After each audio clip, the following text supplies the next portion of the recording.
And I'm sure Mike brought some.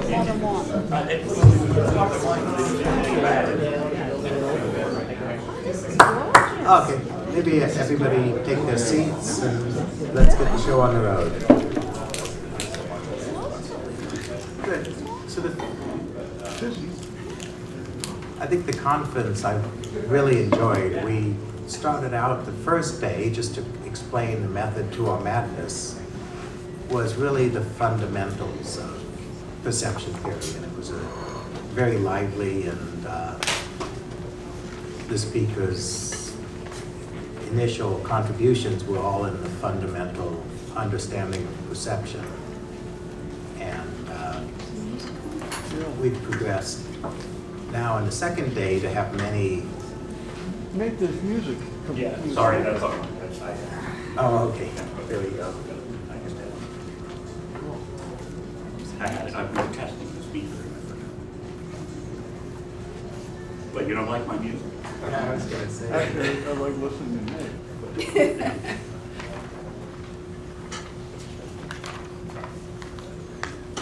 The second day focused on, again, perception theory, but the applications, MRI and many imaging techniques. And I thought that was a nice progression, although many people wonder how it all fits together. And the third day, we're going to talk to you a little bit, or have talks on really how things get out in the real world, how they get commercialized. And I think it's really apropos.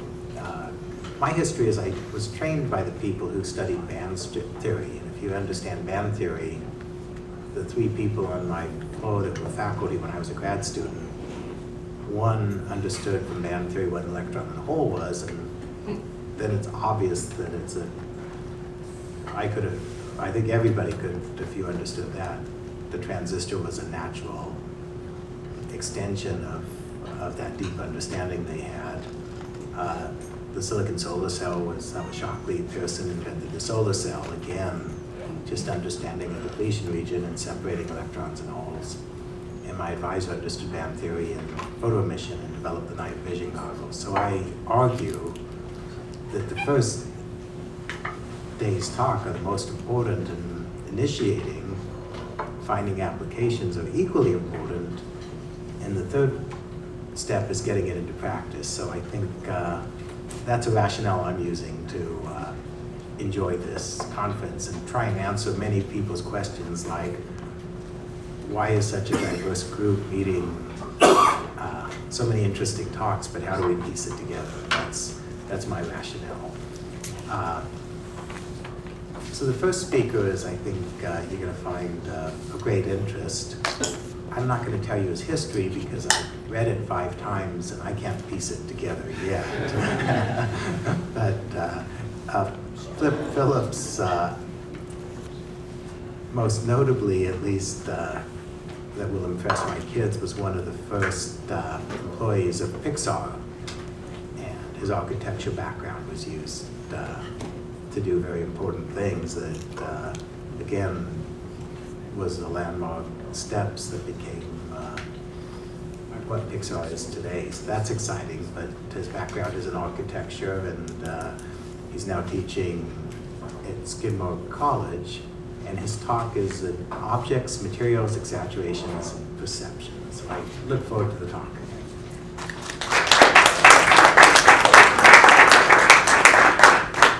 Thank you very much. I more proudly, I was the first animation scientist at Pixar. So they couldn't come up with, so the original animation group was a very small number of people, and there were actually 2 of us who went to architecture school in the animation group, and the everybody, people had title animator, people had title whatever, the graphics engineer, and they were like, well, I don't know what you do, we can't put architect, so we'll just call you an animation scientist.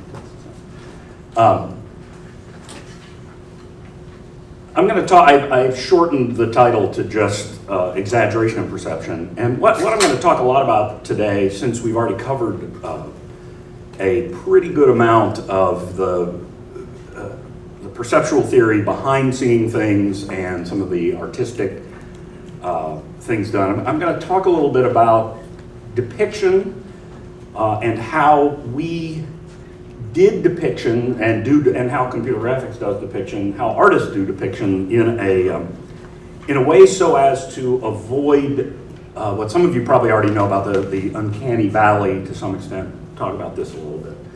But to start out, how I got inspired by this, right? If you grew up in the 70s and 80s, you knew who Frank Zappa was. And hopefully, if you grew up now, you also know who Frank Zappa is. You should. And one of the things that I really loved, and one of the things I miss, and why I still have a lot of vinyl record albums, was album cover art was really wonderful back then. And you know, whatever my freshman year, this by the way is a bootleg here on the right, so for which I'm happy to sell to any of you for several hundreds of dollars. But one of the things I really loved was one of the painters that he had do his cover art. There's a guy named Donald Roller Wilson, and one of the things I love, and Donald is still out there and is still largely insane. And what I loved about his work was this kind of, and again, so I'm an architecture student at this point, and just kind of the idea that his goal was this kind of quasi photorealistic stuff, but with little quirks in it, right? You don't usually see cats with olives, usually, when you're sober. And so he introduced me to a realm of painting and illustration to which I was only remotely familiar. Now, the other thing to remember is that about this time, computer graphics in the early 80s, it was just kind of starting to take on starting to really take on presence in the world of graphical presentation. It's also designed to, or also in the worlds of design and in the worlds of creative worlds. And one of the main goals, unstated, which was very strange, but was the goal, there was a whole movement in painting called photorealism.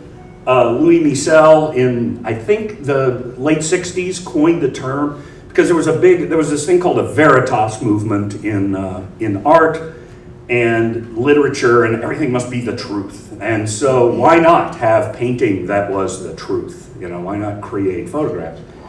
And right, you look at that, and it's pretty good. It's pretty weird. It's pretty awesome in that it is a nice depiction of basically the photopic information in the world. However, there's weird things in there. There's some stuff. There's some approximation. There's some cheating. There's some stuff that isn't quite there. And the field matured. And yeah, this is Ralph Goings. He did a lot of stuff where he drew things in, my favorite, lots of diners. So some of his first paintings were in Dunkin' Donuts for you East Coast people. And this is, by the way, when you're a undergraduate art student, this is amazing. You're like, well, okay, how will I ever do this? And those of you who know how photorealism worked, and kind of back to some of the talks on the first day, a lot of this is skullduggery, okay? A lot of this is messing around. And I'll talk about that a little bit. My claim is that at the limit, photorealism is pretty boring.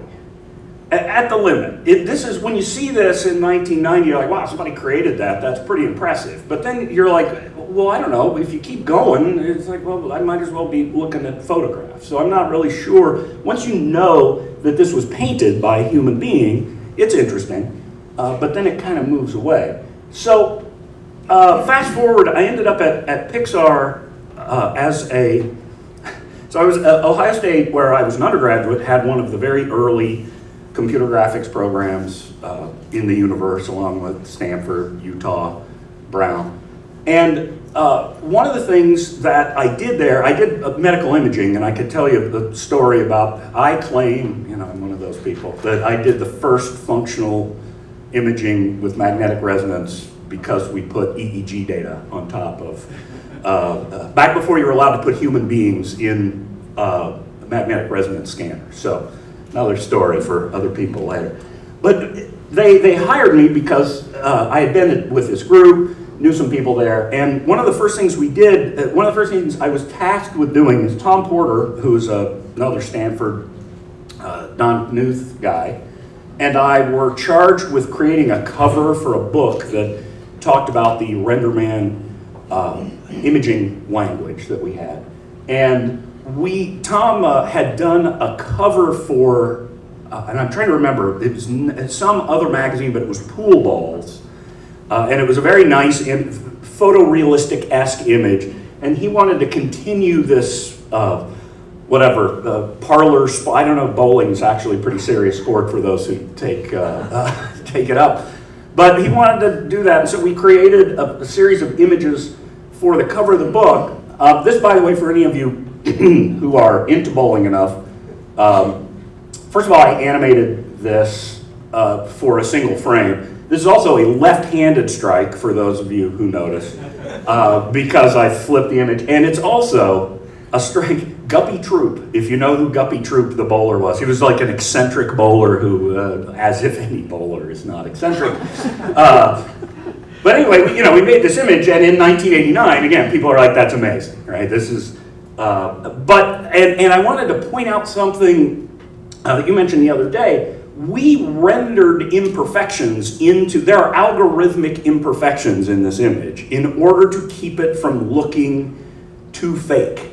So the bowling pins, you can't see it because it's a little blown out on the projector here, but the bowling pins have actual three-dimensional gouges that are procedurally generated based on the statistical properties of bowling pins that the bowling alley down the street from Pixar gave us.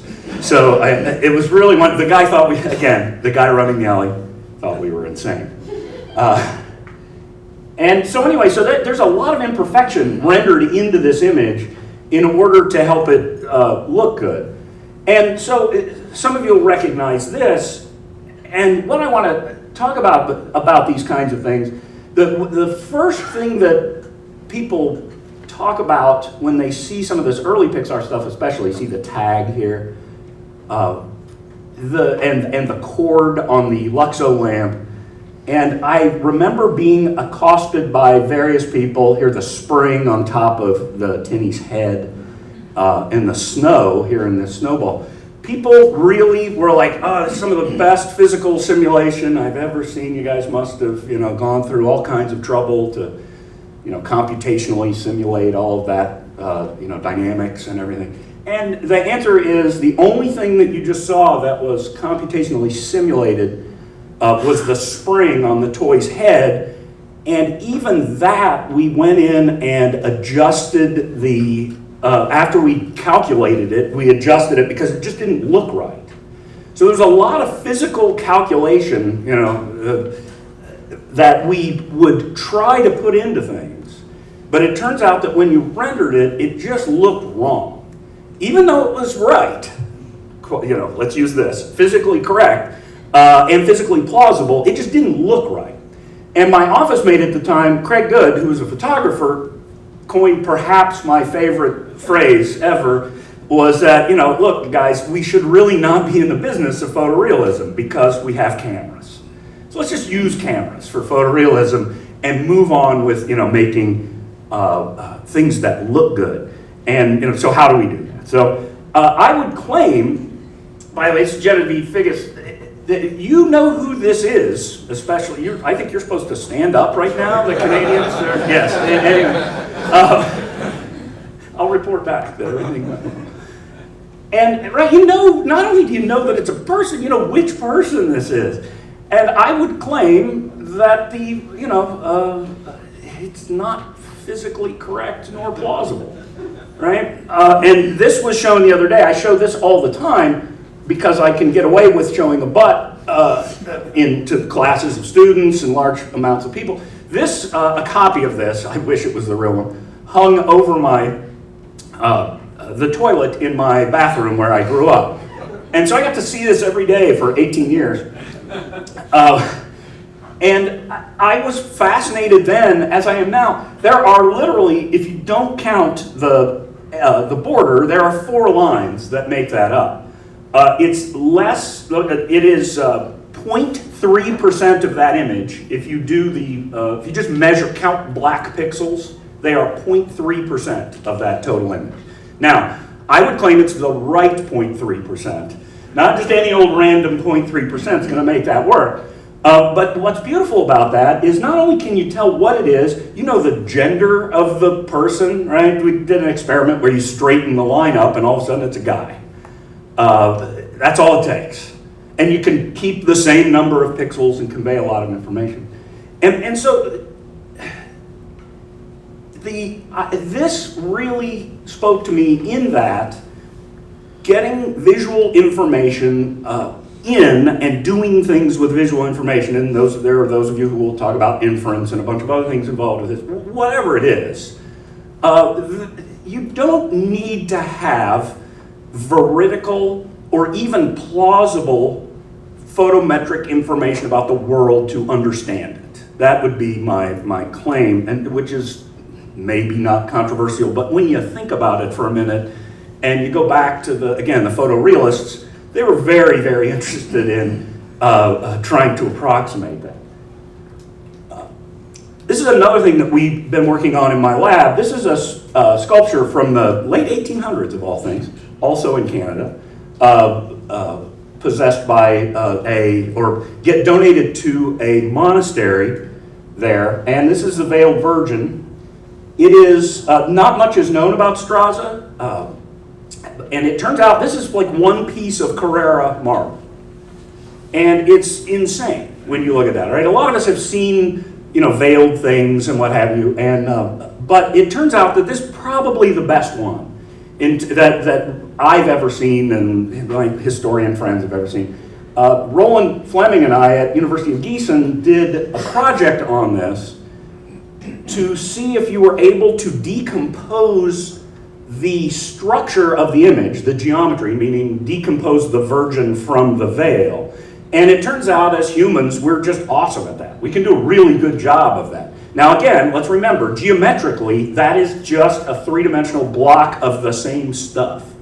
So the sculptor was able to create this layering, this kind of causal layering, via geometry. And for those of you who are geometry nerds, I will tell you that there is no plausible way to drape fabric on a human being such that the geometry will be like what you see right there. It's impossible. There are little crevices under the nose. Even if it's wet, the stalactites over the eyes, it doesn't work that way. And we have proof of that because we digitized thousands of wet sheets. I can show you later. Back onto the materials thing, right? Here's Hagen Fageras, who all you Albrecht Dürer fans and pillows and realism and what have you. Right? This is a piece of marble again, and this is perhaps the most ironic piece of. So you have beautiful soft people. And then you have, right? That's what my pillow looked like this morning. Right here on your own, very own campus, and I invited him to this, but he was unable. He was, I think he was out of town this week or something. But Tom Eckert is a sculptor. Those are all made from wood. And again, the thing when you look at this, and this is my real question to you, is, and especially like this, right? This is again kind of crazy. What's going on here? He's got transparency. He really loves veiling things, but. One of the questions I have, and back to the photorealism thing, is would you think this is, sorry for the pun, as interesting if you didn't know it was made out of wood, right? Otherwise it's just, well, we got some Formula 409 and somebody put a sheet over it. But now that you know that it's made out of wood and you know that the previous pieces were made out of wood, it's like, yeah, that's pretty amazing, right? So the point of all this, at least to me, is that the depiction, and this is also very important when it comes to things like pictures, which I'm going to talk about next, but the depiction of things is almost always by necessity not made from the same stuff that the thing is. So people are sculpted from marble. Paintings of people are painted with paint. And even photographs, the goal of reproducing the optic field that we are in maybe that's not maybe that's not really what the real goal is here. So we'll talk, especially, this comes back to some stuff from the other day, but this is an Andrew Friedland sculpture. Another butt, I get an excuse to show. It's always very nice. Students giggle a lot. And the thing here's something to think about, especially if you're not a math person to begin with, but if you see that sculpture in person, the sculpture is three-dimensional. It's projected on your retina, which is two-dimensional for all intents and purposes. And then you notice I didn't use the word mental representation, but I used the word here mental impression is of a three-dimensional thing, right? So that's pretty simple. If you're witnessing it in person. When you saw it just now, right, it was a three-dimensional thing projected onto a two-dimensional camera plane that was then regenerated and projected onto a three-dimensional screen, right? In the three-dimensional world, no two of you are sitting in exactly the same place. So the projection on your retina is now a two-dimensional thing. Yet no one in here, had a moment of terror where they were unable to interpret that sculpture. So all of these transformations, right? So we've added this transformation.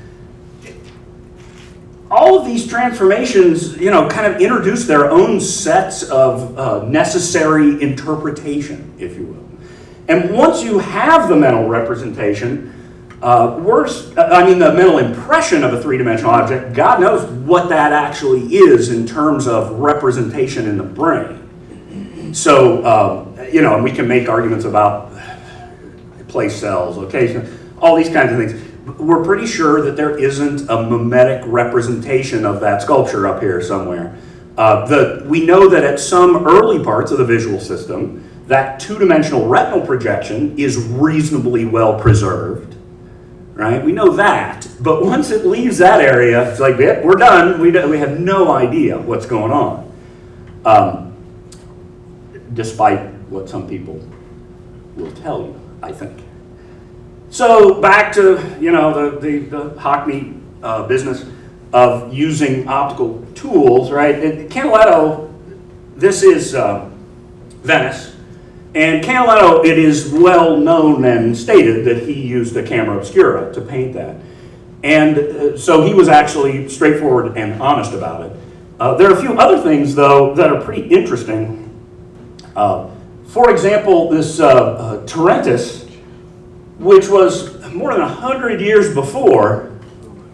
This hangs in the Rijksmuseum, and there was no claim, and you can ask, I'm sure we can fill you in later on the kind of who was into telling people about what the tools they were using. But if you go to the Rijksmuseum, has anyone ever seen this, have been there and seen this thing? What's interesting about how this is hanging in the Rijksmuseum? Actually, I take it back. That wasn't there. It was on loan where I went. Yeah, and it just came back. That's why I was curious, because when they brought it back, they hung it up. It's up high above all the other paintings. And the reason that they hung it up there is because the proper angle, it is assumed that when he painted it, and somebody in their technical art history department built a camera obscura, apparently this was like on a high shelf. And when he painted it, he aimed the camera obscura up at the thing that was on the high shelf. And that projection is only possible for something, either the camera, he was laying on the ground painting it, which I seriously doubt, or it was he had taken some form of optical device to something that was already up high. It looks very weird if you look at it straight on, because you can see the bottoms of the urn, and it's like, no, that wouldn't, unless you were doing this, you would never see it that way. So they use this as some acknowledged evidence that there was some optical buffoonery occurring here. Any of you from Philadelphia have been raised in the spirit of Thomas Eakins. He's one of my painting heroes. If only for two reasons. One, his portraiture. So this is Van Buren, he was notorious for his portraiture, for basically his clients hating their portraits. Because he invariably painted them as he perceived them as people. And not as, as usual portraiture, grand portraiture is usually designed to illuminate and, but no, he apparently did not get along with Miss Van Buren. And so he painted this and she hated it, and now it hangs in the Art Institute of Chicago, or at the Philadelphia Art Museum. So I think this is a beautiful thing. But the other reason that I like him is because I was a rower, or I still am a rower, despite, as Rama pointed out the other day, this does not indicate the masculine Adonis-like body of a rower, but trust me, I get in a boat every once in a while. And Akins was very into painting, especially these two guys. These are the Biglin brothers, and he did a ton of paintings of these of rowers on the Schuylkill. And one of the things that, when I went back and did some research on him a little bit, it turns out he was meticulous about preparing the work that he did in terms of, and this comes back to your point from the other day, I mean, it's 1870s, he knows about linear perspective. And so he was very meticulous in planning things out. So this is an underpainting. For those of you, so underpaintings are usually what you start with. Sometimes it's sketched. Nowadays, some people will project. There's a bunch of different ways of kind of getting things started on the canvas. This is actually on a piece of drafting vellum. He was kind of a quasi-engineer while we're at it. And you can see that he actually laid this out so it would, as what would be perspectively correct. And there's what the eventual painting ended up being. Now, what's interesting about this, to me at least, is if you overlay it, you'll see that he tweaked the position of the rowers because the correct perspective view of those rowers had them overlapping too much, and it wasn't as visually interesting. He also tweaked the position of the length of one of the oars to give it a little more presence in the image. So the actual image, if you go back and reconstruct the perspective here, it's wrong, but it looks better than, and in my opinion, it's less uncanny valley than the original underpainting, than the perspectively correct geometric underpainting.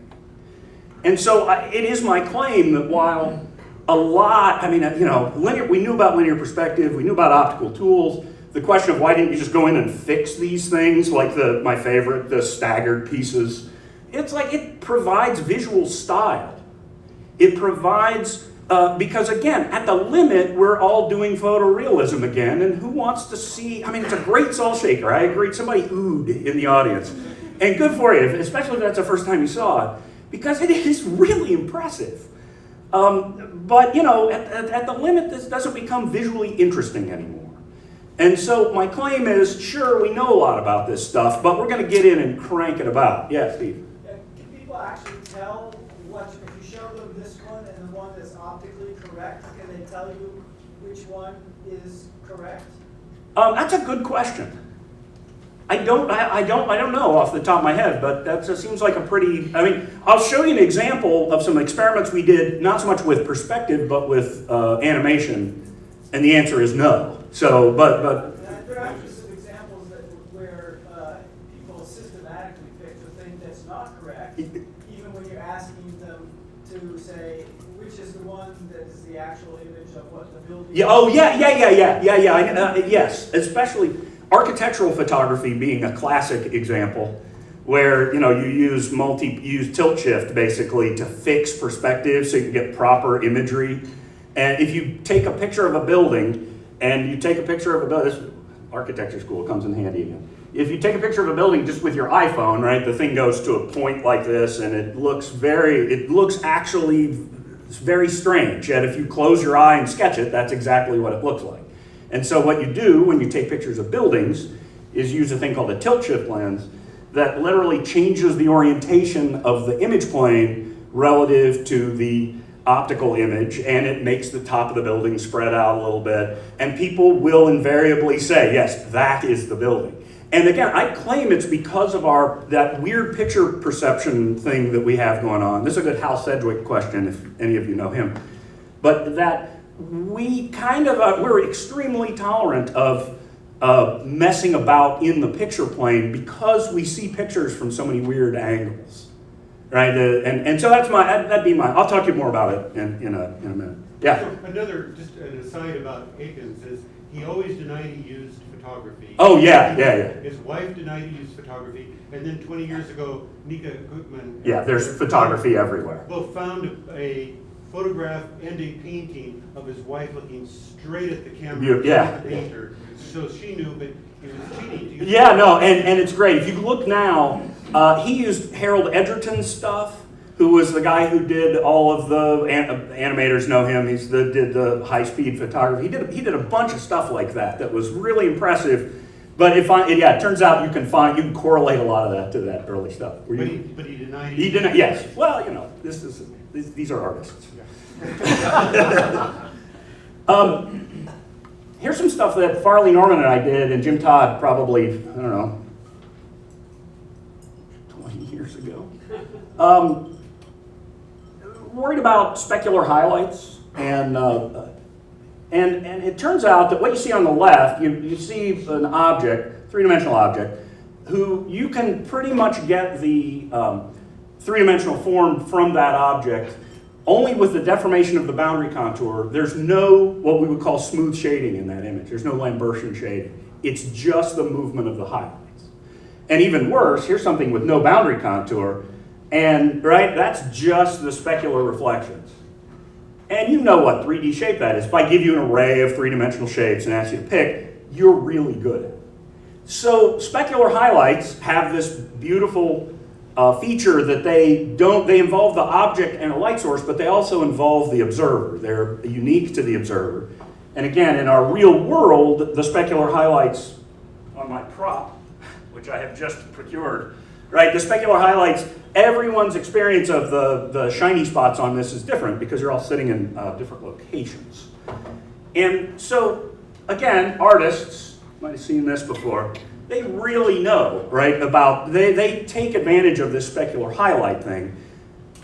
In order for them to work, they have to be viewer invariant, though, or depicted in a way such that the viewer does not enter the equation because they're in a picture.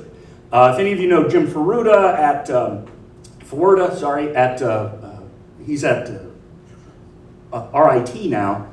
He's built a couple of very interesting, tangible painting viewers that allow you to hold a device, a laptop or what have you, and it figures out you can tilt it this way and that way, and it will change the shading based on the elevations of the paint, right? So you can get different, so it's as if you are in a gallery looking at it from the side, so it knows the three-dimensional relief.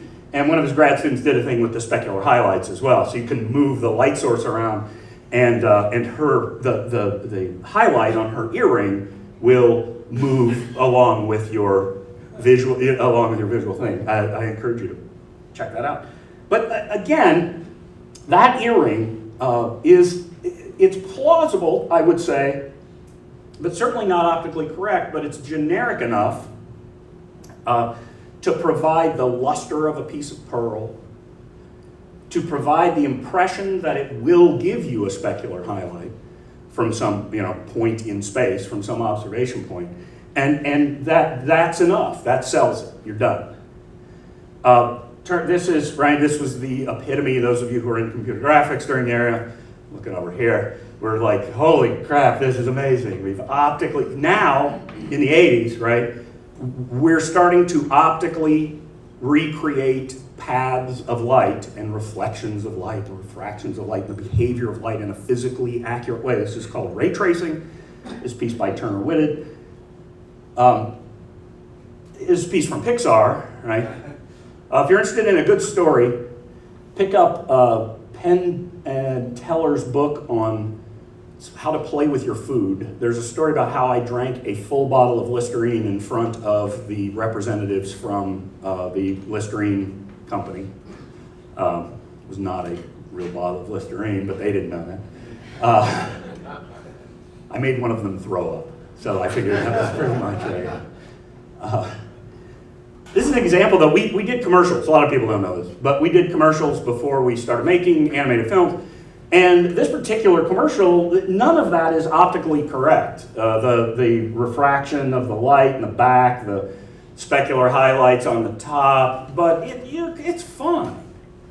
As a matter of fact, it's incredibly hacky. I could tell you later how we did it. Here's another good example, right? And this is one of my favorite examples, is what's known as the window pane, right? This is a really common comic trick, and I'm looking to Mike Macbeth, and I'll bet you know who is one of the biggest purveyors. This is my one comic for the thing, right? But Mort Walker, right? Beetle Bailey.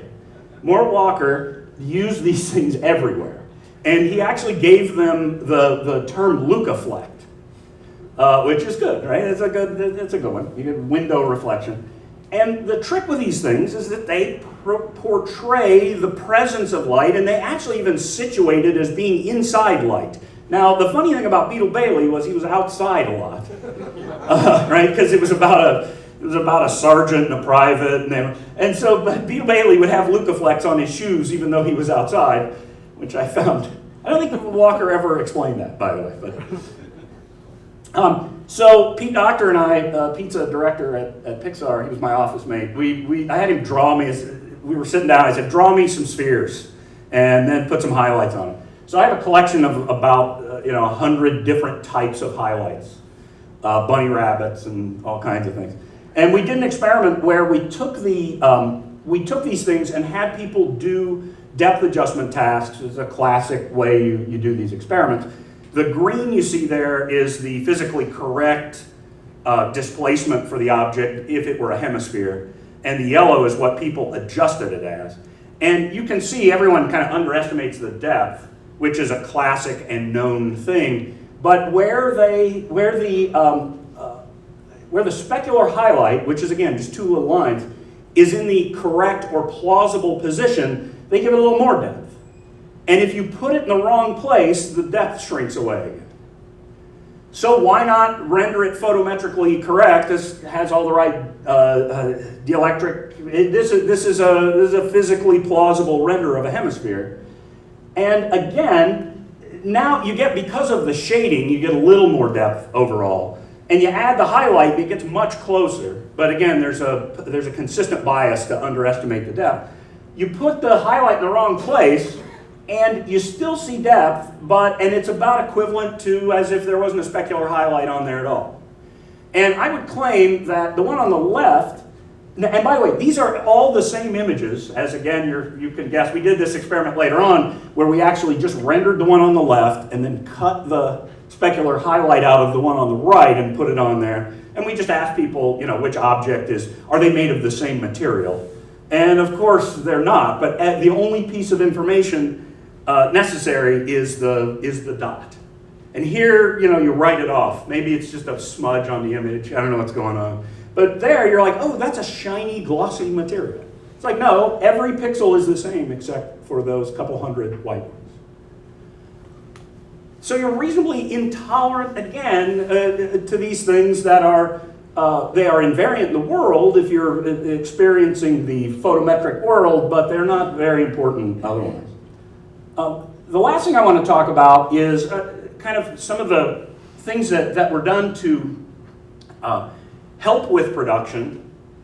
And again, based on this thinking that let's just go out and capture reality again. So Max Fleischer, so this is from, by the way, 1917, and this is the original patent for what's called the rotoscope. And what a rotoscope does is it allows you to project footage onto a piece of frosted glass where the animator or draftsperson would trace it out. And so Max Fleischer did Betty Boop and Popeye and a bunch of other things. And the idea was, well, this is just going to speed up production, right? Because animating is hard. And we don't usually animate frame to frame, we animate pose to pose, so there's all these other kind of cool things that you might be able to do with this. And this way we can just, go right ahead and capture the data. So this is Cab Calloway on the left.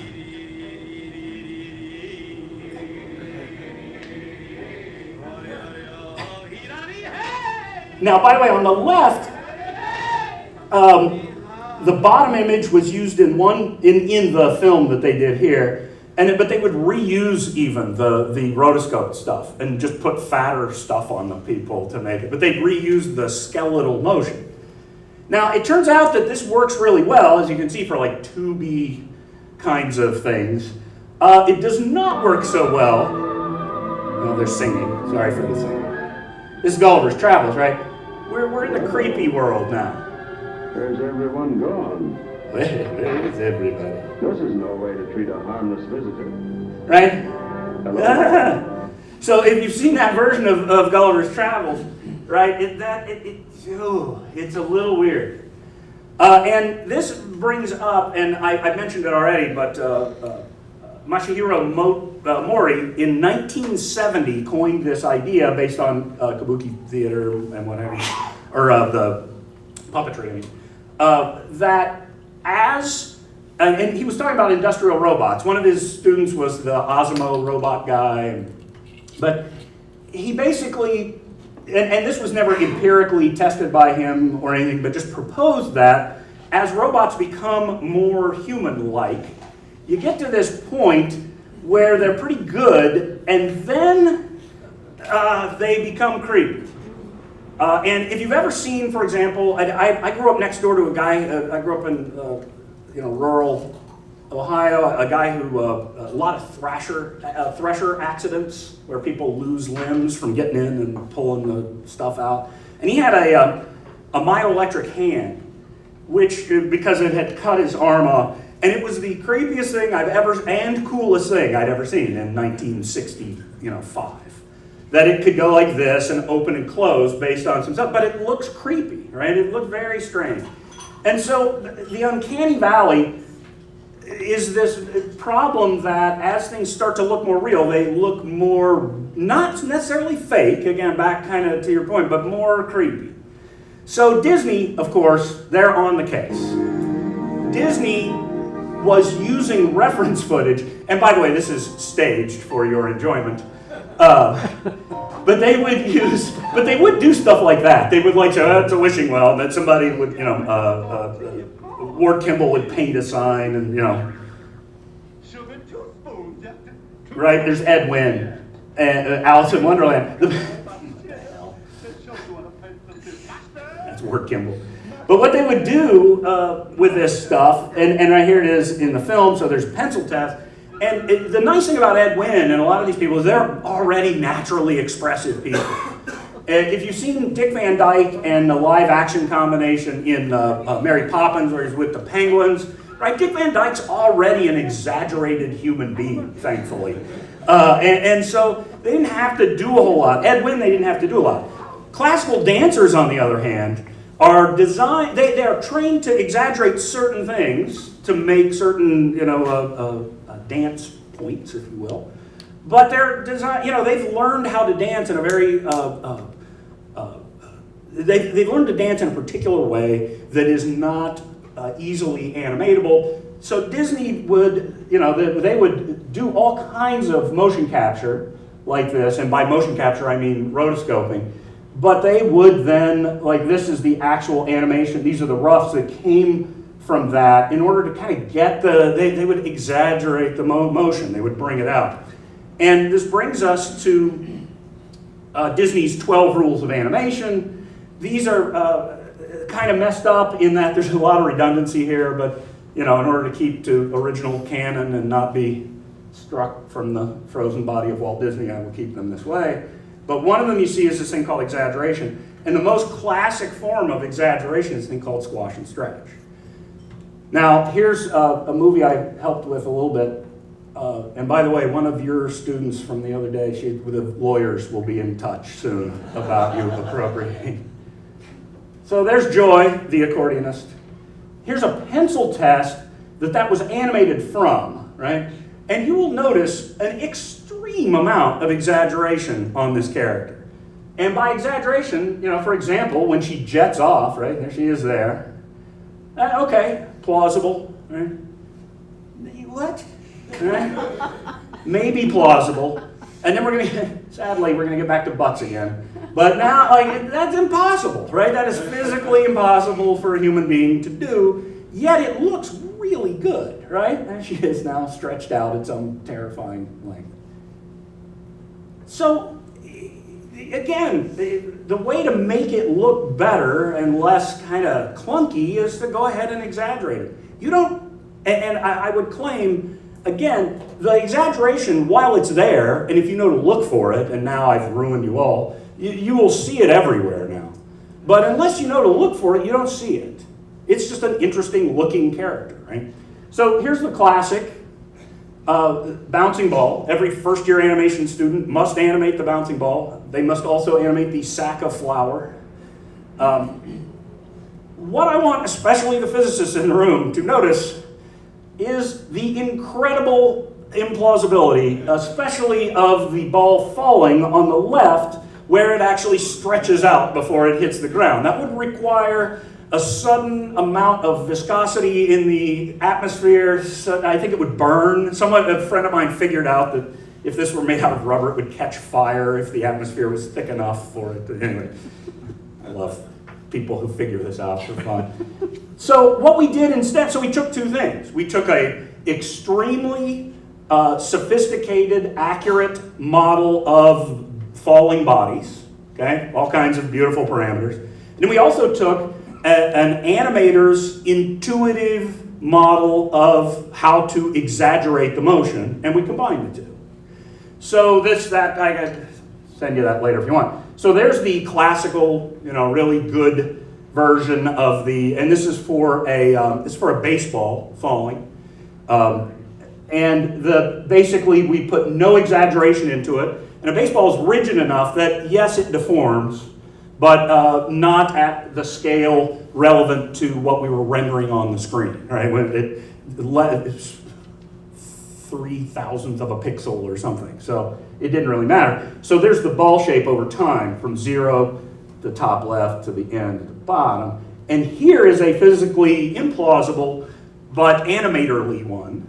And you can see it sticks to the floor for a little while, right? If that doesn't happen, there at a half second.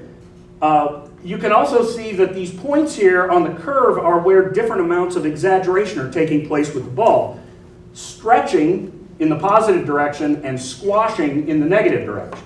So when you look at it here, the shape of the ball over time, on the way down it stretches out. When it hits the ground, it squashes back out and it sticks there for a little while just to be cool. Then it shrinks back up and lifts itself back off the ground.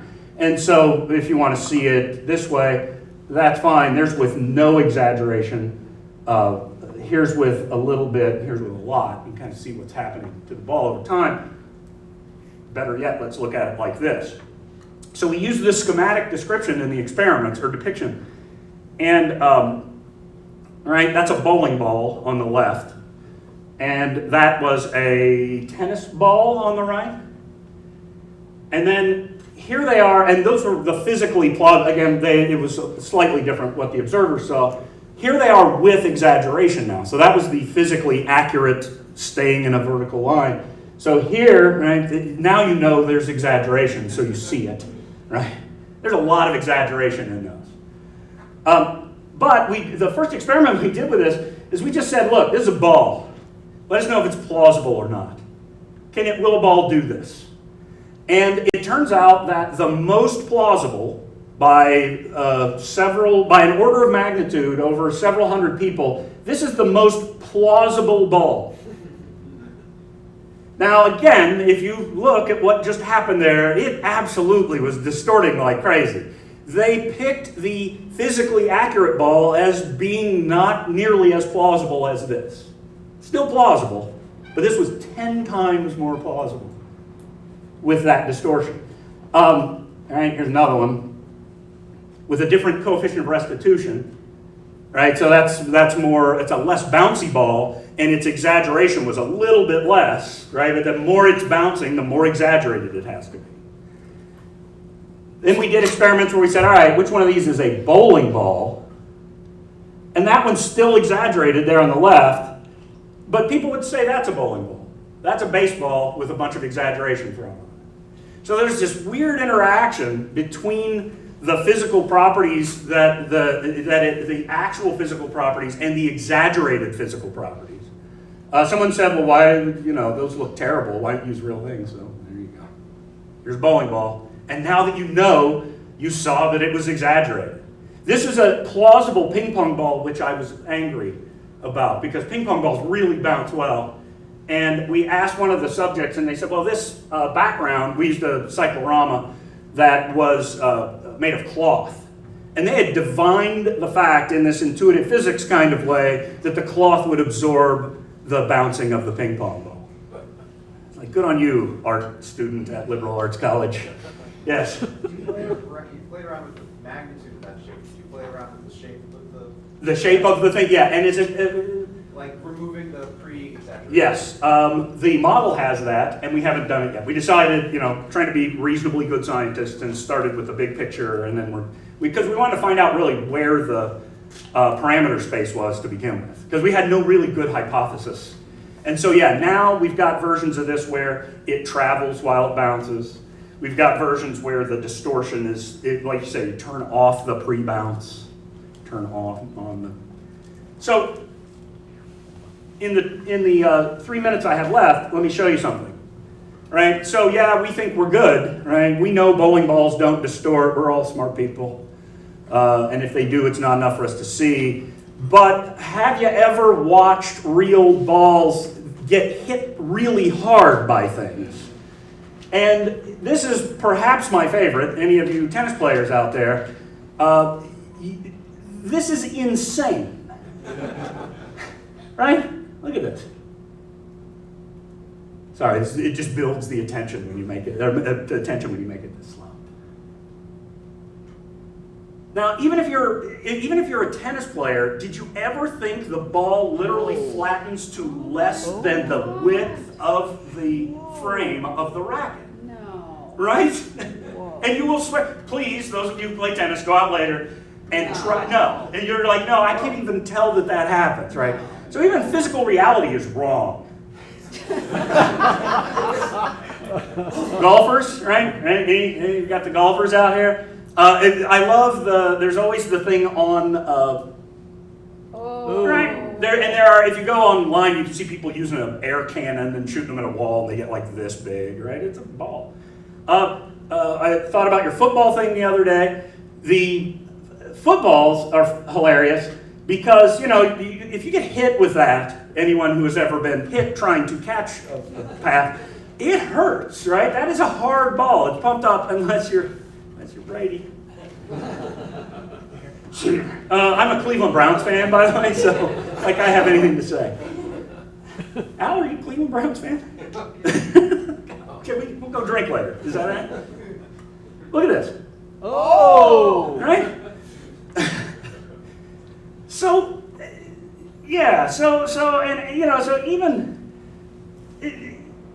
this on first, now that you know about exaggeration, this is ridiculous, right? Like the ball gets like that big and everything. But if you didn't know ahead of time, you're like, yeah, it's fine.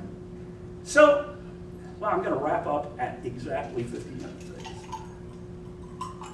Here's what I would say. I'm the blind guy with the elephant that Mike goes. I thank you for adding me to the picture of the elephant. Yeah, that's true. I was not Santa. Because I'm more interested kind of in this. I mean, we can come up with nice systematic ways of investigating this stuff, but at the same time, it's like, well, let's look at the phenomenology that artists create, right? The various artists who have joined us here today and the past couple of days. The physical fidelity is not what's paramount. The phenomenological fidelity is probably more important. Now, there's a whole movement of experimental phenomenology out there that has taken place in Europe, which I'm very happy about, because it kind of takes these two things that are probably irreconcilable and puts them together. I'd say that it is incredibly tolerant of distortion, and especially in the sense of exaggeration. And I would make the case, much like with architectural photography and some of the things Steve pointed out, it actually makes things look more real.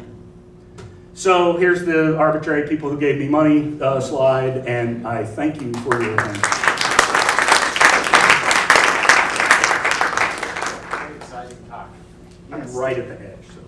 So I'm trying to put this together with the uncanny valley. Yeah. The way you have the uncanny valley, you sort of end with the real thing. But if you think about that as sort of phenomenological reality, it's like there's the uncanny valley, and then actually it goes up beyond the reality. And you know what's funny is I took a slide out because I was long, but one of my students made, I'm going to look here and see if I have it, but he made a beautiful slide of the uncanny valley that shows the uncanny valley with exactly that extension. And he and I don't know if I see it here, but he called it kind of the phenomenological hyperreality area. And again, that's what he just basically drew it, and it goes on. It's a punny kind of thing, and it goes off the graph. But I agree with you. We just didn't put it in there because I didn't have enough Well, time. the interesting thing is that it's kind of non-reality. Oh yeah. Just like the uncanny valley. So it's like, well, there's these really bad kinds of unreality, which make things look creepy. And then there's this other kind, sort of hyper-reality, non-reality, which makes things look more real or more like what they are. I mean, Picture. talking about caricature and stuff like that. So the pictures of Nixon, the sort of cartoony pictures Yeah. of Nixon. It's so Nixon. Yes. Right? It's more Nixon than an actual photograph of Nixon. And that would be something that might be, beyond the reality of the sort of hyper. Yeah, and yes, George called that, my student was taking impression from this. There's an observation that it becomes more exaggerated when motion is involved. So that's why zombies are creepy, right? Because they're moving dead things as opposed to just dead things, right? So, and so this is even, what I love about this is an exaggeration of the exaggeration.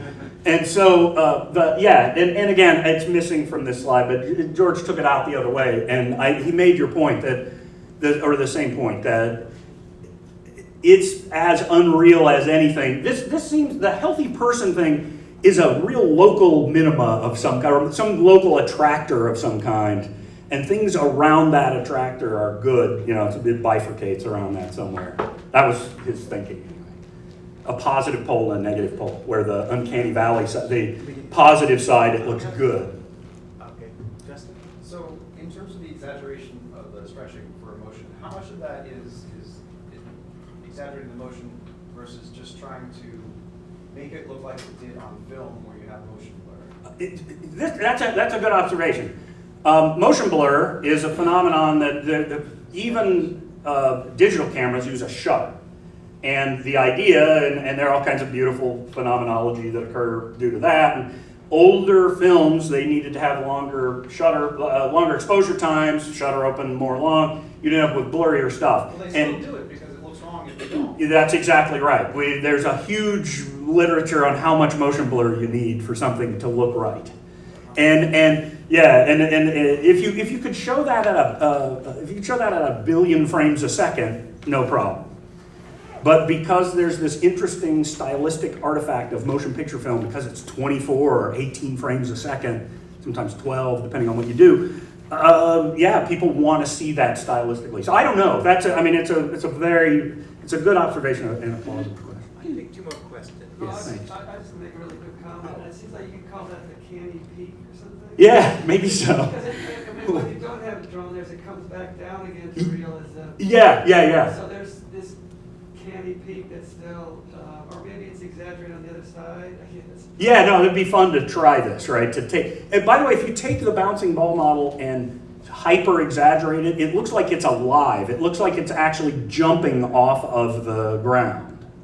So it looks like you're imparting animacy into the inanimate thing due to its But content. some of that might be that that's just more salient and like cool. Or something. Yeah, who knows? That was a quick comment. Charles? So some of what you showed, with like the bouncing balls, is culturally dependent in that physicists as undergraduates, we drop balls and we measure them, and we look at Harold Edgerton's photographs of them. And so a physicist would see things differently. And so we have to detrain ourselves. We go to a movie, we know explosions in space have no sound. But if we think about Oh, yeah. physicists, it ruins the movies for us. So we have to consciously get rid of our physicists. And as an architecture student who had to take enough statics and structures to numb one's brain, I totally agree. That was, and actually biologists get upset with Jurassic Park for what you talked about last night, because dinosaurs actually would have super high squeaky voices because their voice box was only about as big as this microphone. Yeah, so you just have to like use that. And that, exactly, it's like you have to go to therapy to get over it. Just a quick thing. I wonder how much of this has to do with vaudeville actor Buster Keaton kind of things, where people just expect exaggeration. Yeah, again, cultural kinds of performances, right? Ballet dancers don't expect as much exaggeration as, the Cab Calloway rubber hose kind of thing. So That was the last question. Yeah. So I'll take one more anyway. So photorealism, you started out is dull because, it's a photograph, but now you're making things look more real. yes, again, this hyper real. Canny Valley. Yeah. Canny Peak. Yeah, the canny peak.